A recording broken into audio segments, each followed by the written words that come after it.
It's Earth Day, and we are outside of the Marietta Strand in Marietta, Georgia, to show the grand premiere of Plastic Earth, starring Rob Riggle.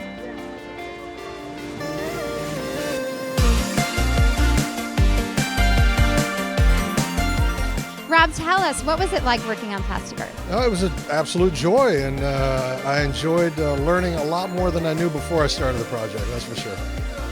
What have you taken away from working on the film that you are doing differently?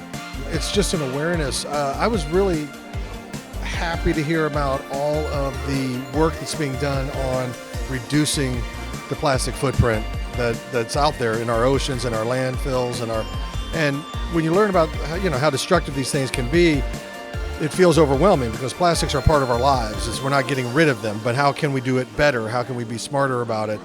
And to hear that there are so many companies and so many individuals out there working on solutions actually filled me with a lot of optimism, which is something I don't think we have a lot of right now when you talk about the environment. It just always seems like doom and gloom, but the truth is there are a lot of people, a lot of companies, a lot of corporations, a lot of individuals, a lot of organizations that are working on solutions, and that is encouraging.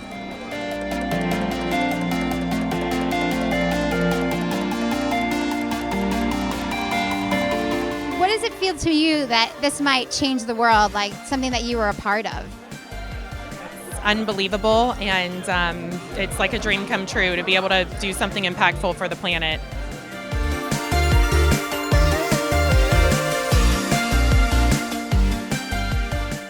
And here on Earth Day, it's exciting to be involved in something that is cleaning our earth that God has given us, and it's our job to keep it clean for the future, for our children, our children's children, and you hear it all the time, but here's an opportunity to watch this film and see that people are doing things, and we're just really super excited about it.